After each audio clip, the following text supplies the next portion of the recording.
Sukses imbangi Ekuador, Timnas Indonesia mencatat sejarah baru di Piala Dunia U17. Lalu bagaimana peluang Timnas di laga berikutnya? Kita analisis bersama pengamat sepak bola Muhammad Kusnaini. Bungkus, selamat malam. Selamat malam, Cindy. Oke, dari laga perdana melawan Ekuador semalam yang rankingnya jauh di atas Indonesia, peluang Indonesia lolos ke babak selanjutnya bagaimana?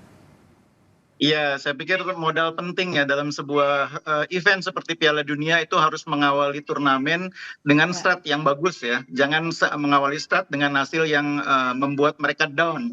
Hasil 1-1 saya pikir membuat pemain naik rasa percaya dirinya. Mhm. Setidaknya mereka mampu membuktikan bahwa mereka bisa bermain di ajang sekelas Piala Dunia, mampu mencetak gol, mampu meraih poin pertama sepanjang sejarah Indonesia di Piala Oke. Dunia. Itu penting. Ya. Karena itu akan membuat pemain naik rasa percaya dirinya menghadapi Mhm. laga kedua, ketiga bisa lebih tenang lagi mainnya. Oke, nanti kan akan melawan Panama ya di tanggal 13 November hari Senin malam. Apa yang harus diperbaiki berkaca dari permainan di laga perdana melawan Ekuador? Ya, lawan pertama kita memang Ekuador berhasil, Ya. sangat berhasil menurut saya menerapkan kontra strategi yang membuat rencana permainan Indonesia tidak bisa berjalan dengan baik. Jadi orang menduga bahwa Ekuador akan panik karena bermain di depan 40.000 pendukung timnas Indonesia, ternyata tidak terjadi.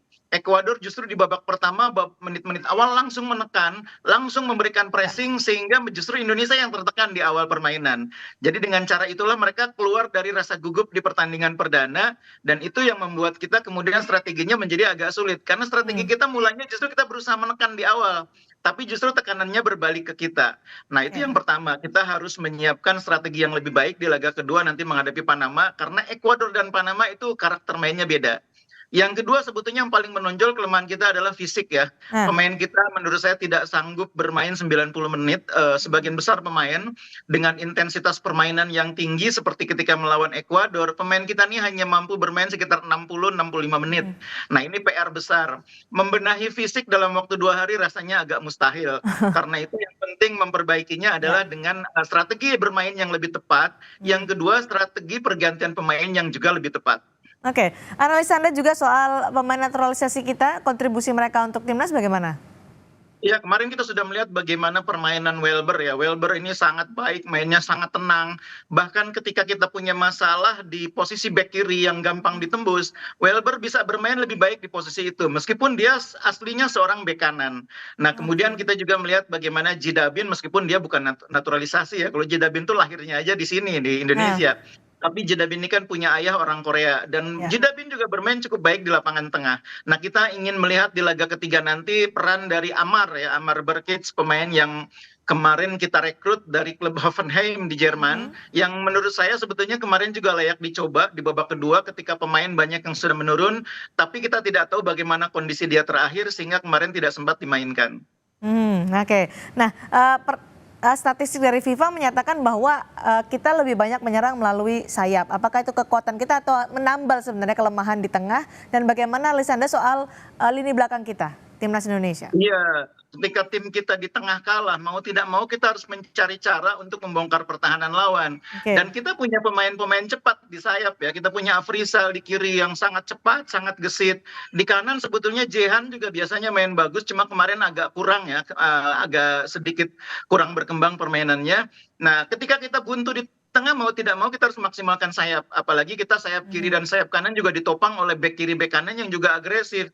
Jidabin kemarin main di kiri juga bagus, banyak membantu serangan. Rizar di kanan juga sering ikut naik membantu serangan. Jadi nggak apa-apa kita memanfaatkan sayap, karena emang tengah kita kemarin melawan Ekuador bisa bilang kalah. Jadi Oke. salah satu masalah kita lawan Ekuador sesungguhnya adalah lapangan tengah kurang mampu menguasai dan mendistribusikan bola ke Hmm. depan. Jadi ini yang harus dibenahi nanti lawan Panama.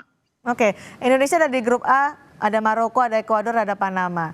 Peluang kita untuk lolos 16 besar atau lolos penyisihan grup gimana nih, Bungkus?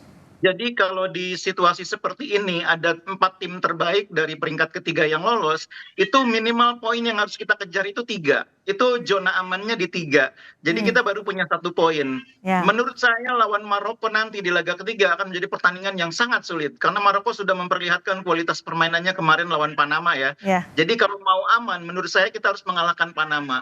Dapat 3 poin dari Panama, kita punya 4 poin, insya Allah lolos kalau 4 poin. Jadi lawan Mudah-mudahan Maroko ya. kita Ya, lawan Maroko tidak ada beban lagi. Oke. Sangat sulit nanti dapat poin dari Maroko ya. Menang itu Ya, sangat sulit, meskipun bukan berarti kita tidak bisa menahan baik. imbang. Tapi kalau Karena lawan itu Panama yang paling dekat, kita mungkin harus meraih menang. poin penuh 3. Menurut saya harus menang lawan Panama, karena itu Oke. titik kesempatan kita untuk mendapatkan tambahan poin. Baik, kesempatan yang harus dimanfaatkan dengan sebaik-baiknya ketika melawan Panama hari Senin nanti. Terima kasih Iya. Bungkus sudah Baik. berbagi analisa bersama kami di Sapa Indonesia Malam soal Piala Dunia U17 di mana timnas Indonesia ikut berlaga. Terima kasih.